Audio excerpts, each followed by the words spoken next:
ओम श्री विष्णवे नमः। ओम श्री कृष्णाय नमः। ओम ब्रीम बृहस्पति नमः। आप सभी का हार्दिक स्वागत है आपके अपने चैनल कृष्ण सखी स्टोरीज पर। आज की इस वीडियो में मैं आपको संपूर्ण बृहस्पति व्रत कथा सुनाऊंगी, बृहस्पति चालीसा पाठ और बृहस्पति भगवान की आरती सुनाऊंगी। तो आइए पूर्ण भक्ति भाव और श्रद्धा के साथ बृहस्पति भगवान की कथा का श्रवण करते हैं। प्रेम से बोलिए बृहस्पति भगवान की जय। एक समय की बात है, भारतवर्ष में एक राजा राज्य किया करता था। वह बड़ा ही प्रतापी और दानी राजा था। वह प्रतिदिन मंदिर में दर्शन करने जाता और ब्राह्मण गुरुओं की सेवा किया करता था। उसके द्वार से कोई भी मांगने वाला निराश नहीं लौटता था और वह प्रत्येक गुरुवार को भगवान बृहस्पति जी का व्रत करता और पूजन किया करता था। हर दिन वह गरीबों की सहायता करता, परंतु यह बात उसकी रानी को अच्छी नहीं लगती थी। ना तो वह व्रत किया करती थी और ना ही किसी को पैसा दान में दिया करती थी, और राजा को भी ऐसा करने से सदैव मना किया करती थी। एक समय की बात है, जब राजा शिकार खेलने वन को गए थे तो घर पर रानी और केवल दासी ही थी। उस समय भगवान गुरु बृहस्पति एक साधु का रूप धारण कर राजा के द्वार पर भिक्षा मांगने आए। रानी से भिक्षा मांगी तो वह कहने लगे, हे साधु महाराज, मैं इस दान पुण्य से तंग आ गई हूँ। मेरे से घर का ही कार्य समाप्त नहीं होता, तो मैं ये दान पुण्य किस प्रकार कर पाऊंगी। इस कार्य के लिए तो मेरे केवल पति देव ही बहुत हैं। अब आप इस प्रकार की कृपा कीजिए कि मेरा सारा धन नष्ट हो जाए और मैं आराम से रह सकूं। तब साधु के वेश में बृहस्पति भगवान बोले, हे देवी, तुम तो बड़ी विचित्र हो। संतान और धन से भला कोई दुखी होता है? इसको तो सभी चाहते हैं। पापी भी पुत्र और धन की इच्छा करता है। अगर तुम्हारे पास धन अधिक है तो तुम भूखे मनुष्यों को भोजन कराओ, प्याऊ लगवाओ, ब्राह्मणों को दान दो, कुआं, तालाब, बावड़ी, बाग, बगीचे आदि का निर्माण करो, निर्धन मनुष्यों की कुंवारी कन्याओं का विवाह कराओ, धर्म आदि कार्यों में धन खर्च करो। इस प्रकार के कार्यों से तुम्हारे कुल का और तुम्हारा नाम परलोक में सार्थक होगा और तुम्हें स्वर्ग की प्राप्ति होगी। परंतु इन सब बातों का रानी पर कोई प्रभाव न पड़ा। वे कहने लगी, हे साधु महाराज, मुझे ऐसे धन की आवश्यकता नहीं जिसको मैं और मनुष्यों को दूं और जिसको संभालने में मेरा सारा समय नष्ट हो जाए। साधु महाराज ने कहा, देवी, तुम्हारी ऐसी इच्छा है तो ऐसा ही होगा। मैं तुम्हें जैसा बताता हूँ तुम वैसा ही करना। बृहस्पतिवार के दिन घर को गोबर से लीपना, अपने बालों को धोना और बाल धोते समय स्नान करना, भोजन में मांस मदिरा खाना, कपड़ा धोबी के हाथ धुलने को डालना। इस प्रकार 7 बृहस्पतिवार करने से तुम्हारा सब धन नष्ट हो जाएगा। यह कहकर वे साधु महाराज वहां से अंतर्ध्यान हो गए। रानी ने साधु के कहने के अनुसार ही किया। 3 बृहस्पतिवार ही बीते थे कि उसकी समस्त धन संपत्ति नष्ट हो गई और भोजन के लिए दोनों समय परिवार तरसने लगा तथा सांसारिक भोगों से दुखी रहने लगा। तब वह राजा रानी से कहने लगा, हे रानी, तुम यहाँ पर रहो, मैं दूसरे देश को जाता हूँ, क्योंकि यहाँ पर मुझे सभी मनुष्य जानते हैं, इसलिए मुझे कोई कार्य नहीं देगा। देश चोरी परदेश भिक्षा बराबर है। ऐसा कहकर राजा परदेश चला गया। वहाँ जंगल में जाता, लकड़ी काट कर लाता और शहर में बेचता। इस तरह वह अपने दिन व्यतीत करने लगा। इधर राजा के बिना रानी और दासी दुखी रहने लगे।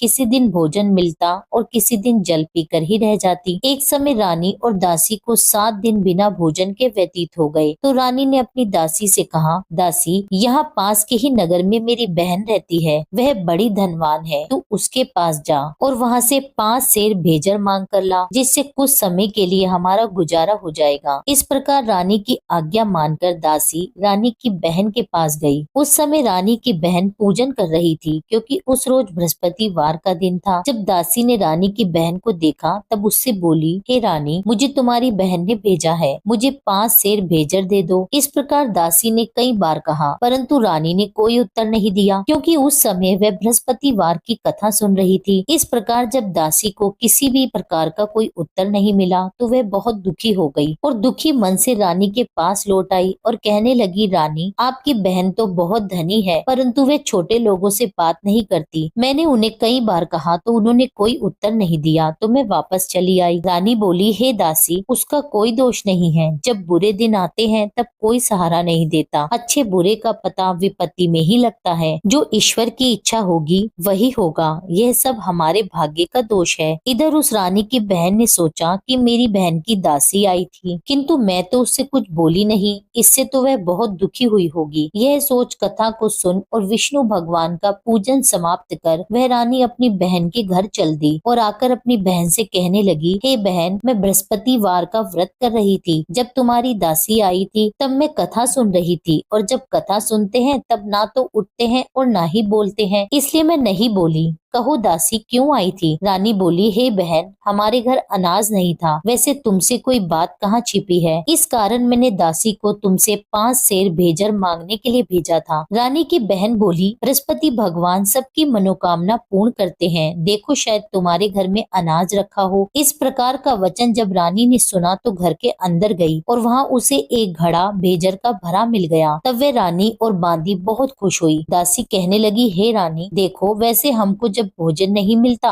तो हम रोज ही व्रत करते हैं, अगर इनसे व्रत की विधि और कथा पूछ ली जाए तो हम उसे किया करेंगे। तब उस रानी ने अपनी बहन से पूछा, हे बहन, बृहस्पतिवार के व्रत के क्या नियम है? तब रानी की बहन ने बताया, बृहस्पतिवार के व्रत में चने की दाल और मुनक्का से विष्णु भगवान का केले की जड़ में पूजन करें तथा दीपक जलाएं और पीला भोजन करें और कथा सुने। इस प्रकार नियम पूर्वक करने से गुरु बृहस्पति भगवान प्रसन्न होते हैं, अन्न पुत्र धन देते हैं और सभी की मनोकामनाएं पूर्ण करते हैं। इस प्रकार रानी और दासी दोनों ने ही निश्चय किया कि हम बृहस्पति भगवान का पूजन किया करेंगे। 7 रोज बाद जब बृहस्पतिवार आया तो उन्होंने व्रत रखा। घुड़साल में जाकर चना और गुड़ बीन लाई तथा उसकी दाल से केले के जड़ का तथा भगवान विष्णु का पूजन किया। अब पीला भोजन कहाँ से आए? दोनों बड़ी दुखी हुई। उन्होंने व्रत किया था, इस कारण बृहस्पति भगवान उनसे प्रसन्न थे। 2 थालियों में सुंदर पीला भोजन लेकर आए और दासी को देकर बोले, हे दासी, ये तुम्हारे और तुम्हारी रानी के लिए भोजन है, तुम दोनों भोजन कर लेना। दासी भोजन पाकर बड़ी प्रसन्न हुई और रानी से बोली, चलो रानी, जी भरकर भोजन कर लो। रानी को इस विषय में कुछ पता नहीं था, इसलिए वे दासी से बोली, तू ही भोजन कर, क्योंकि तू हमारी व्यर्थ में हंसी उड़ाती है। दासी बोली कि एक महात्मा भोजन दे गए हैं। रानी कहने लगी, वह भोजन तेरे लिए दे गए हैं, तू ही भोजन कर। दासी ने कहा, वह महात्मा हम दोनों के लिए 2 थाली में भोजन दे गए हैं, इसलिए हम और तुम दोनों ही साथ साथ भोजन करेंगे। इस प्रकार रानी और दासी दोनों ने ही बृहस्पति भगवान को नमस्कार कर भोजन प्रारंभ किया। अब वे प्रत्येक बृहस्पतिवार को बृहस्पति भगवान का व्रत और विष्णु भगवान का पूजन करने लगी। बृहस्पति भगवान की कृपा से रानी और दासी के पास बहुत सा धन हो गया। अब रानी फिर से आलस्य करने लगी। तब दासी बोली, देखो रानी, तुम पहले इस प्रकार आलस्य करती थी तो तुम्हें धन रखने में कष्ट होता था, इस कारण सभी धन नष्ट हो गया। अब बृहस्पति भगवान की कृपा से धन मिला है, हमें दान पुण्य करना चाहिए। दान में भूखे मनुष्यों को भोजन कराना चाहिए, प्याऊ लगवाने चाहिए, ब्राह्मणों को दान देना चाहिए। धन को शुभ कार्यों में खर्च करें, जिससे तुम्हारे कुल का यश बढ़ेगा और स्वर्ग प्राप्त होगा, पितृ प्रसन्न होंगे। तब रानी ने इसी प्रकार के कार्य करने प्रारंभ कर दिए तो काफी यश फैलने लगा। एक दिन रानी और दासी विचार करने लगी कि ना जाने हमारे राजा किस दशा में होंगे, उनकी कोई खोज खबर नहीं है। बृहस्पति भगवान से उन्होंने प्रार्थना की तो एक दिन भगवान ने रात्रि में राजा को स्वप्न में कहा, हे राजन, उठ, तेरी रानी तुझको याद करती है, अपने देश को चला जा। राजा प्रातः काल उठा और विचार करने लगा। स्त्री खाने और पहनने की साथी होती है, पर भगवान की आज्ञा मानकर वह अपने नगर की ओर चलने को तैयार हुआ। इससे पूर्व जब राजा प्रदेश चला गया था तो प्रदेश में दुखी रहने लगा। प्रतिदिन जंगल में से लकड़ी बीन कर लाता और उसे शहर में बेचकर अपने दुखी जीवन को बड़ी कठिनता से व्यतीत करता था।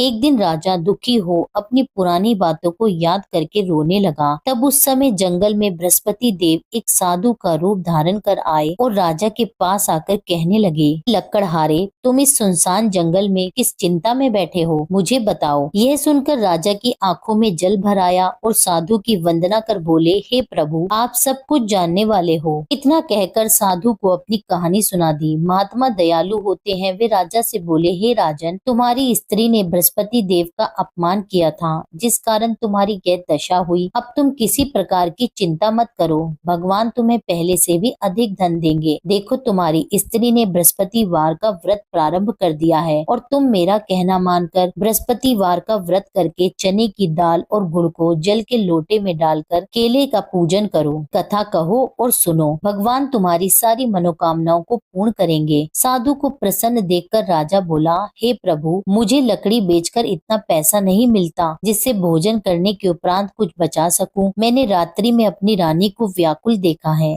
मेरे पास कुछ नहीं है जिससे उसकी खोज खबर मंगा सकूं। फिर मैं बृहस्पति देव की कौन सी कथा कहूँ, यह भी मुझको पता नहीं है। साधु ने कहा, हे राजन, तुम किसी बात की चिंता मत करो। बृहस्पतिवार के दिन रोजाना की तरह लकड़ियां लेकर शहर को जाओ। तुमको रोज से दुगना धन प्राप्त होगा, जिससे तुम भली भांति भोजन कर लोगे और बृहस्पति भगवान के पूजन की सामग्री भी आ जाएगी। साधु बोले, बृहस्पति भगवान की कथा इस प्रकार है। प्राचीन काल में एक ब्राह्मण था। वह बहुत ही निर्धन था। उसकी कोई संतान नहीं थी। वह नित्य नियम से पूजा पाठ करता, परंतु उसकी स्त्री बहुत मलिनता के साथ रहती थी। वह ना तो स्नान करती और ना ही किसी देवता का पूजन करती। प्रातः काल उठते ही सबसे पहले भोजन करती, बाद में कोई अन्य कार्य करती थी। इससे ब्राह्मण देवता बड़े दुखी थे। बेचारे बहुत कुछ कहते थे, किंतु उसका कोई परिणाम न निकलता। भगवान की कृपा से ब्राह्मण की स्त्री के कन्या रूपी रत्न पैदा हुई और वह कन्या अपने पिता के घर में बढ़ने लगी। वह बालिका प्रातः स्नान करके भगवान विष्णु का जाप करने लगी, बृहस्पतिवार का व्रत करने लगी। अपने पूजा पाठ को समाप्त करके वह स्कूल को जाती तो अपनी मुट्ठी में जौ भरकर ले जाती और पाठशाला जाने के मार्ग में डालती जाती। वही जौ स्वर्ण के हो जाते और लौटते समय उनको बीनकर घर ले आती। एक दिन वह बालिका सूप में सोने के जौ को फटक कर साफ कर रही थी, तो उसकी माँ ने देख लिया और कहा, हे बेटी, सोने के जौ को फटकने के लिए सोने का सूप होना चाहिए। दूसरे दिन बृहस्पतिवार था। इस कन्या ने व्रत रखा और बृहस्पति भगवान से प्रार्थना करके कहने लगी, हे प्रभु, यदि मैंने आपकी पूजा सच्चे मन से की हो तो मेरे लिए सोने का सूप दे दो। बृहस्पति देव ने उसकी प्रार्थना स्वीकार कर ली। रोजाना की तरह वह कन्या जौ फैलाती हुई स्कूल को गई और जब लौटकर जौ बीन ही रही थी तो बृहस्पति देव की कृपा से रास्ते में सोने का सूप मिला। वह सोने के सूप को लेकर घर गई और उससे जौ साफ करने लगी, परंतु उसकी माँ का वही ढंग रहा। एक दिन की बात है, वह कन्या सोने के सूप से जौ साफ कर रही थी। उस समय उस शहर का राजपुत्र वहां से होकर निकला। इस कन्या के रूप और कार्य को देखकर वह मोहित हो गया और अपने घर आकर भोजन और जल त्याग कर उदास होकर लेट गया। राजा को जब इस बात का पता लगा तो वह अपने मंत्रियों के साथ अपने पुत्र के पास गए और बोले, हे पुत्र, तुम्हें किसी बात का कष्ट है? किसी ने तुम्हारा अपमान किया है क्या, या कोई और कारण है? सो कहो, मैं वही कार्य करूंगा जिससे तुम्हें प्रसन्नता हो। राजकुमार ने अपने पिता की बातें सुनी तो वह अपने पिता से कहने लगे, हे पिताजी, आपकी कृपा से मुझे किसी बात का दुख नहीं है और ना ही किसी ने मेरा अपमान किया है, परंतु मैं उस लड़की के साथ विवाह करना चाहता हूँ जो सोने के सूप में जौ साफ कर रही थी। यह सुन राजा भी आश्चर्य में पड़ गया और बोला, पुत्र, तुम इस तरह की कन्या का पता लगाओ, मैं उसके साथ तुम्हारा विवाह अवश्य करवा दूंगा। राजकुमार ने अपने पिता के वचन सुनने के पश्चात उस लड़की के घर का पता बतलाया। राजकुमार के बताए पते के अनुसार मंत्री उस लड़की के घर गए और ब्राह्मण कन्या का विवाह राजकुमार के साथ संपन्न करवाया। कन्या के घर से जाते ही पहले की भांति उस ब्राह्मण देवता के घर में गरीबी का वास हो गया। अब भोजन के लिए भी अन्न बड़ी मुश्किल से मिलता था। एक दिन दुखी होकर ब्राह्मण देवता अपनी पुत्री के पास गए। बेटी ने पिता को दुखी देखकर अपनी माँ का समाचार पूछा।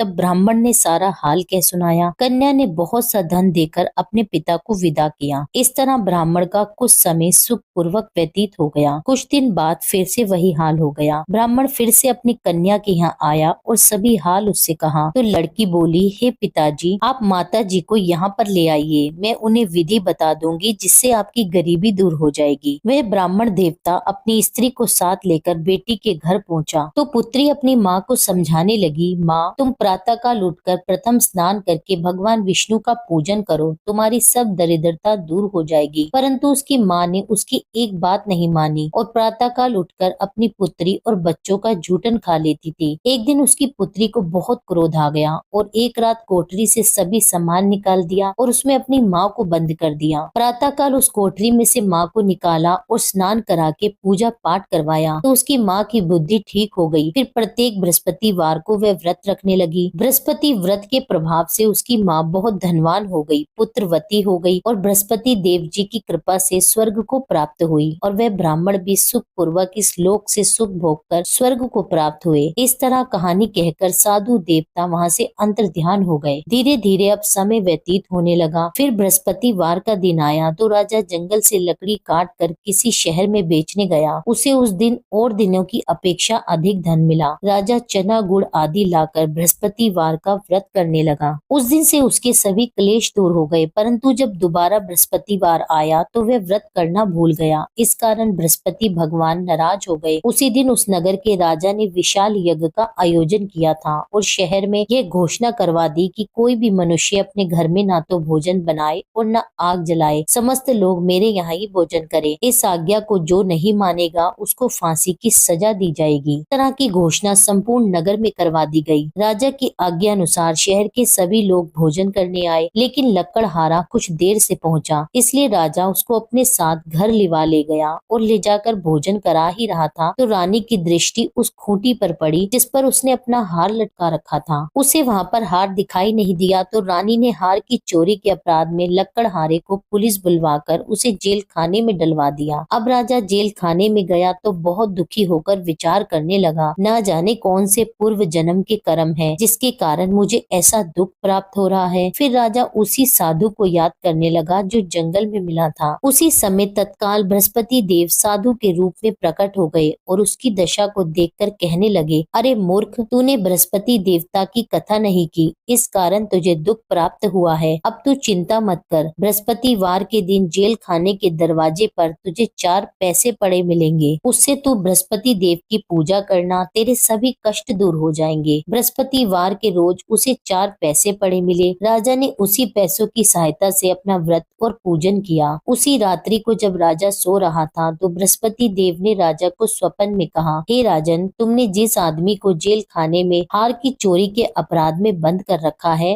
वह निर्दोष है, वह राजा है, उसे छोड़ देना। रानी का हार उसी खूंटी पर लटका हुआ है, अगर तू ऐसा नहीं करेगा तो मैं तेरे राज्य को नष्ट कर दूंगा। राजा प्रातः काल उठा तो रानी का हार खूंटी पर टंगा देखकर लकड़हारे को बुलाकर उससे क्षमा मांगी तथा राजा को योग्य सुंदर वस्त्र आभूषण देकर विदा किया। भगवान बृहस्पति देव की आज्ञा अनुसार राजा अपने नगर को चल दिया। राजा जब नगर के निकट पहुंचा तो उसे बड़ा ही आश्चर्य हुआ। नगर में पहले से भी अधिक बाग, तालाब, कुएं, मंदिर तथा बहुत सी धर्मशाला बने हुए थे। राजा ने पूछा कि यह किसका बाग और धर्मशाला है। तब नगर के सब लोग कहने लगे कि यह सब रानी और दासी का है। तो राजा को बड़ा आश्चर्य भी हुआ और गुस्सा भी आया। जब रानी ने यह खबर सुनी कि राजा आ रहे हैं तो उसने अपनी दासी से कहा, हे दासी, देख राजा हमें कितनी बुरी दशा में छोड़ गए थे, वह हमारे ऐसे हालात देखकर कहीं लौट न जाए, इसलिए तू द्वार पर ही खड़ी हो जा। रानी की आज्ञा सुनकर दासी द्वार पर ही खड़ी हो गई। जब राजा आए तो उन्हें अपने साथ लिवा लाई। तब राजा ने क्रोध करके अपनी तलवार निकाली और पूछने लगा, यह बताओ तुम्हें यह धन कैसे प्राप्त हुआ। तब रानी ने कहा कि यह सब धन बृहस्पतिवार के व्रत के प्रभाव से मिला है। तब राजा ने निश्चय किया कि 7 रोज बाद तो सभी बृहस्पति देव का पूजन करते हैं, परंतु मैं रोजाना दिन में 3 बार कहानी कहा करूंगा और रोज व्रत किया करूंगा। अब हर समय राजा के दुपट्टे में चने की दाल बंधी रहती तथा दिन में 3 बार कहानी कहता। एक रोज राजा ने विचार किया कि चलो अपनी बहन के यहाँ आवे। इस तरह निश्चय कर राजा घोड़े पर सवार हो अपनी बहन के यहाँ जाने लगा। मार्ग में उसने देखा कि कुछ आदमी एक मुर्दे को लिए जा रहे हैं, तो उन्हें रोक कर राजा कहने लगा, भाइयों, मेरी बृहस्पतिवार की कथा सुन लो। वे बोले, लो, हमारा तो आदमी मर गया है और इसको अपनी कथा की पड़ी है। परंतु कुछ आदमी बोले, अच्छा कहो, हम तुम्हारी कथा भी सुनेंगे। राजा ने दाल निकाली और जब आधी ही कथा हुई थी कि मुर्दा हिलने लगा और जब कथा समाप्त हुई तो राम राम कहकर वह मनुष्य खड़ा हो गया। आगे मार्ग में उसे एक किसान खेत में हल चलाता हुआ मिला। राजा ने उसे देखा और उससे बोला, अरे भाइयों, तुम मेरी बृहस्पतिवार की कथा सुन लो। किसान बोला, जब तक मैं तुम्हारी कथा सुनूंगा तब तक तो 4 हरिया जोत लूंगा, जा अपनी कथा किसी और को सुनाना। इस तरह राजा आगे चलने लगा। राजा के हटते ही बैल पछाड़ खाकर गिर गए तथा किसान के पेट में बहुत जोर से दर्द होने लगा। उस समय उसकी माँ रोटी लेकर आई थी। उसने जब यह देखा तो अपने पुत्र से सब हाल पूछा और बेटे ने सभी हाल अपनी माँ से कह दिया तो बुढ़िया दौड़ी दौड़ी राजा के पास गई और उससे बोली, मैं तेरी कथा सुनूंगी, तू अपनी कथा मेरे खेत पे चलकर कहना। राजा ने बुढ़िया के खेत पर जाकर कथा कही, जिसके सुनते ही वे बैल खड़े हो गए और किसान के पेट का दर्द भी बंद हो गया। राजा जब अपनी बहन के घर पहुंच गया, बहन ने भाई की खूब मेहमानी की। दूसरे रोज प्रातःकाल राजा जगा तो वह देखने लगा कि सब लोग भोजन कर रहे हैं। राजा ने अपनी बहन से कहा कि कोई ऐसा मनुष्य है जिसने भोजन नहीं किया हो और मेरी बृहस्पतिवार की कथा सुन ले। बहन बोली, भैया यह देश ऐसा ही है, पहले यहाँ लोग भोजन करते हैं, बाद में अन्य कोई कार्य करते हैं। अगर कोई पड़ोस में हो तो देखाऊं। वह ऐसा कहकर देखने चली गई, परंतु उसे कोई भी ऐसा व्यक्ति नहीं मिला जिसने भोजन न किया हो। अंत में वह एक कुम्हार के घर गई, जिसका लड़का बहुत बीमार था। उसे पता लगा कि उनके यहाँ 3 रोज से किसी ने भोजन नहीं किया है। रानी ने कुम्हार से कहा कि वह उसके भाई की कथा सुन ले। कुम्हार तैयार हो गया। राजा ने जाकर बृहस्पतिवार की कथा कही, जिसको सुनकर उसका लड़का ठीक हो गया। अब तो राजा की प्रशंसा होने लगी। एक दिन राजा ने अपनी बहन से कहा, बहन हम अपने घर को जाएंगे, तुम भी तैयार हो जाओ। राजा की बहन ने अपनी सास से कही तो सास बोली, हाँ चली जा, परंतु अपने लड़कों को मत ले जाना, क्योंकि तेरे भाई के यहाँ कोई औलाद नहीं है। बहन ने अपने भाई से कहा, हे भैया मैं तो चलूंगी, मगर कोई बालक नहीं आएगा। राजा बोला, जब कोई बालक नहीं चलेगा तब तुम क्या करोगी? बड़े दुखी मन से राजा अपने नगर को लौट आया। राजा ने अपनी रानी से कहा, हम निर्वंशी राजा हैं, हमारा मुंह देखने का धर्म नहीं है और कुछ भोजन आदि भी नहीं किया। रानी बोली, हे नाथ, जब बृहस्पति देव ने हमें सब कुछ दिया है तो संतान भी अवश्य देंगे। उसी रात बृहस्पति देव ने राजा को स्वप्न में कहा, हे राजन, उठ, सभी सोच को त्याग दे, तेरी रानी गर्भ से है। यह बात सुनकर राजा बहुत खुश हुआ। 9वें महीने में रानी ने एक सुंदर पुत्र को जन्म दिया। तब राजा बोला, हे रानी, स्त्री बिना भोजन के रह सकती है, बिना कहे नहीं रह सकती। जब मेरी बहन आवे तो मुझसे कुछ मत कहना। रानी ने सुनकर हाँ कर दिया। जब राजा की बहन ने शुभ समाचार सुना तो वह बहुत खुश हुई और बधाई लेकर अपने भाई के घर आई। तब रानी ने कहा, घोड़ा चढ़कर तो नहीं आई, गधा चढ़ी आई। राजा की बहन बोली, भाभी मैं इस प्रकार ना कहती तो तुम्हें औलाद कैसे मिलती? बृहस्पति देव ऐसे ही हैं, जिसकी जैसी मन में कामनाएं हैं सभी को पूर्ण करते हैं। जो सद्भावना पूर्वक बृहस्पतिवार का व्रत करता है, कथा कहता और पढ़ता और सुनता है और दूसरों को सुनाता है, बृहस्पति देव उसकी सभी मनोकामनाएं पूर्ण करते हैं। भगवान बृहस्पति देव उनकी सदैव रक्षा करते हैं। संसार में जो भगवान बृहस्पति जी का पूजन व्रत सच्चे हृदय से करता है, उसकी समस्त मनोकामनाएं पूर्ण होती हैं। जैसी सच्ची भावना से रानी और राजा ने बृहस्पति भगवान की कथा का गुणगान किया तो उनकी सभी इच्छाएं बृहस्पति भगवान जी ने पूरी की। इसलिए सबको कथा कहने सुनने के बाद प्रसाद लेकर जाना चाहिए। हृदय से उनका मनन करते हुए जयकारा बोलना चाहिए। प्रेम से बोलिए, श्री बृहस्पति भगवान की जय, विष्णु भगवान की जय। अब सुनिए बृहस्पति चालीसा पाठ। प्रणाऊ प्रथम गुरु चरण, बुद्धि ज्ञान गुण खान, श्री गणेश शारद सहित बसो हृदय में आन। अज्ञानी मति मंद में, हे गुरु स्वामी सुजान, दोषों से मैं भरा हुआ, तुम हो कृपा निधान। जय नारायण जय निखिलेश्वर, विश्व प्रसिद्ध अखिल तंतेश्वर, यंत्र मंत्र विज्ञान के ज्ञाता, भारत भू के प्रेम प्रेनाता। जब जब हुई धर्म की हानि, सिद्धाश्रम ने पठाई ज्ञानी, सच्चिदानंद गुरु के प्यारे, सिद्ध आश्रम से आप पधारे। उच्च कोटि के ऋषि मुनि स्वेच्छा, ओए करन धर्म की रक्षा। अब की बार आपकी बारी, त्राहि त्राहि है धरा पुकारी। मरुंधर प्रांत खरंटिया ग्रामा, मुल्तान चंद पिता कर नामा। शेष शाही सपने में आए, माता को दर्शन दिखलाए। रूपा देवी मातु अति धार्मिक, जन्म भयो शुभ 21 तारीख। जन्म दिवस तिथि शुभ, साधक की पूजा करते आराधक की। जन्म वृतंत सुनाए नवीना, मंत्र नारायण नाम करि दीना। नाम नारायण भव भय हारी, सिद्ध योगी मानव तन धारी। ऋषिवर ब्रह्म तेज से उर्जित, आत्म स्वरूप गुरु गौरवंतित। एक बार संग सखा भवन में, करी स्नान लगे चिंतन में। चिंतन करत समाधि लगाई, सुध बुधहीन भय अनुरागी। पूर्ण करी संसार की रीति, शंकर जैसे कैसे बने गृहस्थी। अद्भुत संगम प्रभु माया का, अवलोकन है विधि छाया का। युग युग से भव बंधन रीति, जहाँ नारायण वाही भगवती। सांसारिक मन हुए अति गलानी, तब हिमगिरी गमन की ठानी। 18 वर्ष हिमालय घूमे, सर्व सिद्धिया गुरु पग चूमे। त्याग अटल सिद्धाश्रम आसन, करम भूमि आए नारायण।